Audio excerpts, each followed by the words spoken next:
From the Opubco Studios in Oklahoma City, this is OU Football with Jake Trotter. I'm Jenny Carlson. Our OU coverage is brought to you by Loft 401.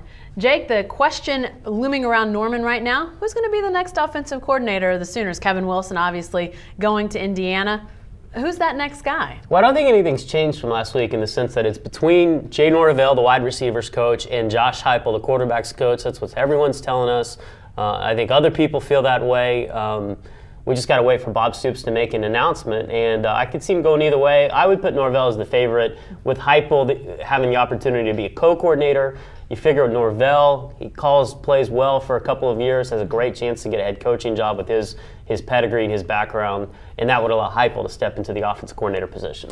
OU's done some interesting things with its coordinators over the years, done co's, done passing game, running game coordinators. Could you see some sort of mix of these two, or does Heupel, if Norvell gets a job, does he just stay as the quarterback Well, coach? what they did down recently is they went from the co-coordinators to the assistant coordinators. I don't know what the difference between the two is. I think it's just a title change more or less. But yeah, Heupel would still coach the quarterbacks and then be kind of an assistant coordinator. And then Norvell would be the primary play caller and coach the wide receivers, assuming that they went that way. Mm-hmm. Do we have any idea if either of these two guys, what sort of offensive fingerprints, what would their offenses look like? Heupel's never called offense before.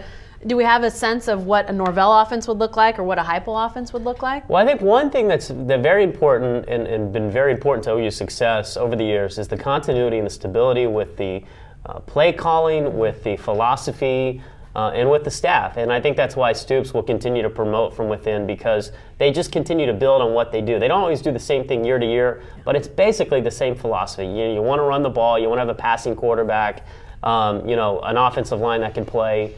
And so, you want to spread people out, but you don't want to be, 5 wide all the time. So I think that they'll continue on the philosophy that Wilson had, that Chuck Long had, that Mangino, back to the guy who started it all, Mike Leach. All right. Thanks, Jake. Hey, stay with the best coverage team anywhere at newsok.com and every day in the Oklahoman.